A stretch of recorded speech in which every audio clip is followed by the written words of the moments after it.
KT was born and raised in Philadelphia. She joined the military at age 21 and served 20 years. She is married and has 2 children. She relocated from Hawaii and moved to Waldorf, Maryland in 2016 and has been a member of Coal Road since that time. Hi, KT! I am so happy to see you and to get to talk with you today. Good to see you, Corey. So, as you know, we are going to be talking nice behind Ashley's back. Oh, so tell me about Ashley. As your friend, as your coach, tell me all about it. So Ashley is you're drawn to her. She is she relates very well. She's compassionate. She studies and she knows you. Each person, each individual. It's not just coaching, but of course she coaches, but it's just the camaraderie, the friendship, the knowing my family, the knowing what Michaela's into, what competition she has. Is Ian still doing MMA? Hey, where have you been? Why aren't you here? Just accountability, just all around, just a wonderful, genuine, loving person, compassionate, and really just caring. Yeah, she's amazing. She is amazing. She is such a great person. So are you. You are such a great person too. Oh, thank you. Both of you, just amazing, beautiful souls. And I'm so grateful and lucky that I know you both, and you're both, I consider both friends. So yeah, you both are fantastic. Yeah. So how has Ashley impacted your life? Well, I've watched her. I joined Coal Road in 2016. I've watched her. She's, everybody thinks coaches are like the end all be all, the top of the line. Not that she's not, because she is, but she's still a person. She's still an athlete like the rest of us. And as a coach, she pushes you to be the best. If she sees you slacking, she's going to tell you. If you can do more, she's going to tell you. She's going to ask those questions.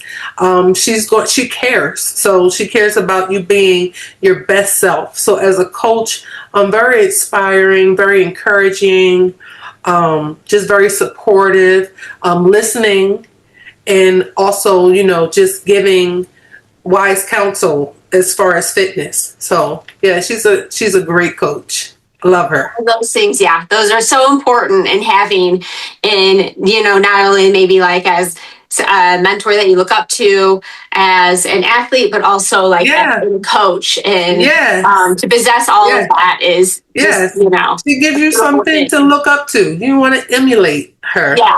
Yes, absolutely. Yeah. So I'm going to be talking to Ashley in a little bit. Do you have a question you'd like me to ask her on your behalf? I do. Ashley is so positive. I've watched her go through several setbacks, if you will, and it's hard to come back. So my question to Ashley would be, how do you push past that mental block that happens when you have sustained an injury, or where you used to be at one level and you're not there anymore, but you still love, this functional fitness journey. You still love it and you want to do it. So how do you push past that mental block that definitely happens once, things change? That's such a great question. And there's so many of us that have had an injury here or there, or sometime, somewhere in our fitness journey. And I think that's a great question. It's good to know, what does she think? I love it. That's a great question, KT. Thank you. All right. Well, it was so great. It was a small, brief little time together. We had to get you back on the show, and I can interview you full of. Yes, thank you so much. So yes, it was great seeing you today. You I hope too. you have a great rest of your day. You too. Ashley, I love you. Yay, we love that. All right. Thank you, KT. All right. Bye. Bye-bye. Today we're welcoming Ashley Herrmann, a fitness lover, competitor, coach, and gym owner whose passion for movement started when she was just 5 years old. From swim team and horseback riding to triathlons, basketball, field hockey, lacrosse, track and field, and cross country, Ashley has always been drawn to sport, challenge, and competition. She graduated from Elon University in 2005 with a bachelor's degree in exercise sports science and went straight into the fitness industry, where she managed a gym for 3 years and then served as head personal trainer for 6 more. For Ashley, competition has always been her love language. So when she and her husband Siggy found functional fitness, they never looked back. It gave her purpose, community, intensity, and a place to keep pushing limits, not just for herself, but for everyone she coaches. Ashley believes fitness is about more than workouts. It's about confidence, resilience, showing up when it's hard, and proving to yourself that you are capable of more than you think. Please welcome Ashley Herrmann. All right, yay! With Ashley, I'm so happy to be talking with you today. I have some great questions to ask you. All right, first question. What first sparked your passion for health and fitness? It can be a lengthy answer, but I'm one of 5 sisters. I'm the youngest. So I think at 2 weeks old, my mom's always told me they were taking me to horseback riding shows and doing all the things as soon as I was born. But I was always trying to keep up with them through the years. They were always doing, I was always behind. So trying to keep up with them and being active because they were horseback riding, swimming, all those types of sports. And then my dad was an avid runner. And I remember specifically one time he went out for a run and I wanted to go too. And I think I made it maybe like a football field worth until like I turned around and came back. But I knew that I wanted that part of his personality to be mine also. He was very competitive. I became very competitive, whether it was board games or racing up the stairs. In our household. So my sisters may have gotten a little annoyed with me because I was definitely the most of the tomboy, always asking to go outside and do things. So I guess that's kind of what started my fitness journey. And you fast forward to college and wanting to stay fit because of the stereotype of the freshman 15 are doing just a new environment. And I wanted to stay fit and healthy. And I went into exercise science for my degree and just kind of evolved from there. I think really just started my fitness industry. I mean, it's been an evolving story through my years, 43 years on the earth, but I guess that's pretty much how I dipped my toe in it to begin with. Well, as an athlete, I am very inspired by you always because you are incredible. So yeah, as a person as well, but as an athlete, I'm always like, oh my goodness, he's incredible. So yeah, that's awesome. No, so you have been co-owner of Co-Road for over 11 years. What were, that's 11 years, that's a little over a decade. What was, part of the hardest seasons of being a gym owner?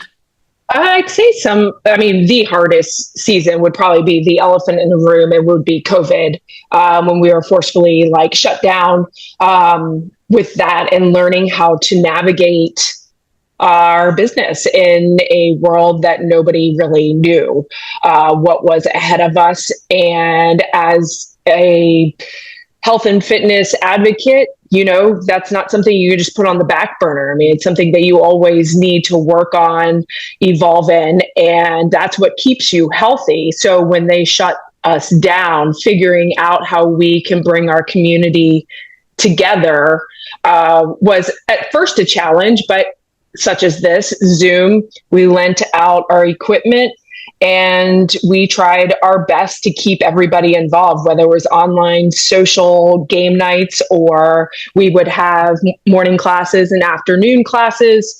But it wasn't for the weak. There are several gyms that unfortunately had to shut down during those years, but with our supportive community, allowed us to get through that hard time. Our rent didn't stop, our bills didn't stop. If people wanted out of their memberships, I couldn't say no because I could understand their situations. And, we tried our best with lending our equipment out in hopes that we would get it all back when the time came. It tried us as a married couple owning a business together. And those type of situations can really challenge you. But if you're not being challenged in business, and you're not growing. So it definitely made us grow. And even more when we went through the stages of working out outside and then eventually back inside on our X's, you were constantly, how are we going to do this? How are we going to make it work? We don't want to get in trouble, or, any of those kind of things. So I'd say that would probably be one of the most difficult situations that we ever had to be in. I hope nothing would be as challenging as that ever again. So I guess we've had some small ones here and there, but you have growing pains, and as long as you can work through them, turns out okay. Sometimes they work, sometimes they don't. I remember even during COVID getting together for like little community events and like on Zoom and stuff, and how the community really stayed, together during the whole thing. And then, came back and we were all together again. And it was just, amazing. So, oh, yeah. I mean, we couldn't have done that without the help of our coaches too. Kim is an avid social gathering. So that was a huge help, having our coaches still working and helping and attending classes and motivating people through silly videos and challenges and burpee hours and 1,000 step ups. I mean, just the smallest things that we could create, like that sense of community. You weren't alone going through this, even though we are the outlet for people's stress. And when that got ripped out from under us, that was, it was a big deal for mental health, physical health, all those things. So, we made it work, but I do not want to go back there.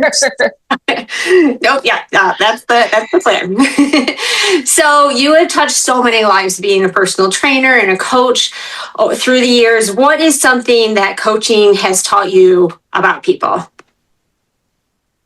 You have to be flexible. You have to come in with an open mind.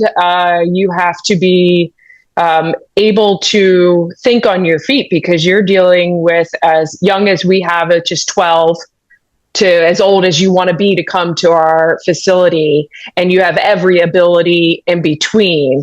And some people might be injured, some people might have disabilities, and the ability to curtail the daily workout to every individual so they're all getting the equal outcome has taught me to be a little bit, more flexible, and I say a little bit more patient. Some people might disagree with that.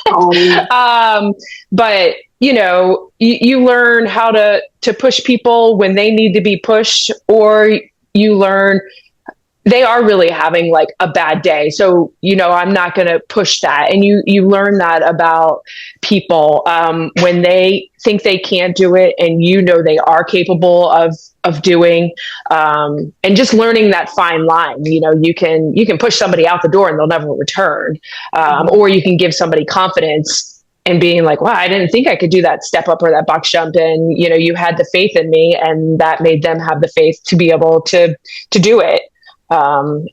Just continuously having that, and knowing that you can come in like a cheerleader, but then also knowing that you need to spend some time, take a deep breath and move forward. You are a fantastic coach. Like, taking classes of yours, you are so motivating. And you are also so knowledgeable about modifications, as I've gone through injuries. So yeah, I would say you are very patient, you are very flexible, and you are a fantastic coach. Thank you. So what's something you wish more women understood about strength training? I wish more women would understand the positiveness around strength training, that it wasn't about being bulky. It's about being able to get down on the floor and stand back up, getting out of a chair without having the assistance as we get older. It is not, it's important for bone density. It's important for your hormones. It's important, for your structure, but it's also very important for your daily life outside of the gym. And for longevity, it's good for your mental health also. And we as women, at least when I remember, growing through the seasons of fitness, cardio, cardio, cardio, I'm not lifting weights. And that's such a not a great mindset, and where I love feeling strong and I love, being able to lift things that is like, oh, do you need help to do this? It's like, no, I can do it myself, because I might not always have the ability to ask somebody to help me do something. So having the belief and the strength to do something on my own, definitely, I wish more people understood that also. That it's not just the cardio and being just thin, that, having the muscle and the physiques and those kind of things are definitely a more positive way to look at lifting weights.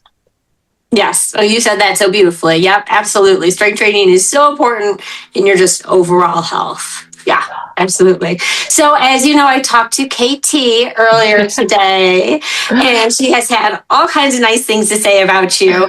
But I asked her, I said, do you have a question you'd like me to ask Ashley, on your behalf? And she did. So, KT's question: how do you overcome a mental block after an injury? She knows that, you've had a couple injuries through the years, but your performance has still stayed so high. She wants to know. Oh, well, KT is so kind, saying my performance has stayed so high.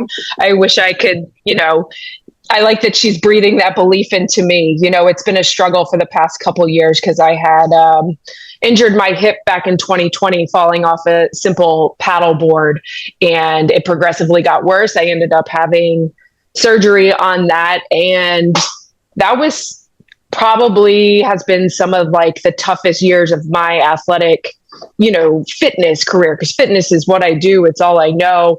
I was, like I said, always a runner. Just go grab your shoes, go out for a run. And I couldn't even go grab my shoes and go out for a run because I was in pain. And it was extremely frustrating and hard to even put into words, coming in and coaching and seeing people do things and being frustrated where I was, where I have made it to more so like this year. Just it's frustrating, and I have a really a negative type of, like, I'm so competitive, and I had to keep reminding myself not to look at the board. Like, you're moving, do what you can, and easier said than done. But when you have an injury, it really does. It tells a lot about your mental strength and what you're capable of overcoming. And I think more recently have focused myself, because my son is dealing with an injury also, but he is also working around it. And I was like watching him, and he's, loves his sports. He's so active, and watching him deal with an injury. And I'm like, gosh, I need to just be like a better example. Just go out and do it and see what you can do, because this isn't your forever, as long as you don't give up. It's the moment that you give up that things, start to fall apart. You might have bad days, but you also will have very successful days. And I've told Declan, this isn't your forever. This is a blip in the road that we're going to move forward in. And, I can tell him that, but I have to remind myself of that. And that's just been more recently. I'd say the past couple of years have probably been the hardest on my fitness and my fitness development than any years I can remember. I broke my fingers back in basketball in high school, but it wasn't as much of a painful thing. I still did other things. And this has just been, growing pains of a different chapter in life, and learning how to overcome it has taken a little bit longer than I would have anticipated. So you just got to keep moving, because my lack of movement really puts me in a terrible mood. I think that, as athletes, there's, a number of people who have had some sort of setback in their, athletic career, but I think you set a really good example of how strong of a comeback you can have. And look at you're going to do the High Rocks coming up here soon. So, I mean, yeah, it's incredible. Like, you're an inspiration, and like, people can come in. We work through injuries all the time at Cole Road, just modify here, modify there, and you'll get back. You'll get back to it. Right. Yeah. Right. And having the coaches firmly believe in you definitely makes a big difference. We have, a couple in here now that they're like, oh, I hate having you do this. This is what I do. I don't mind modifying or fixing or doing something different, because as I can tell myself, but I tell the athletes, movement's a medicine, sitting is a disease. So as long as you're in here, you're improving yourself, even though you have to modify, it doesn't matter. So yes, absolutely. Aw. Well, Ashley, it has been such an honor and a pleasure to get to talk to you today. Thank you so much. And I look forward to talking with you more. So I hope you have a wonderful day. You too. All right. We'll see you later. Bye. Bye-bye.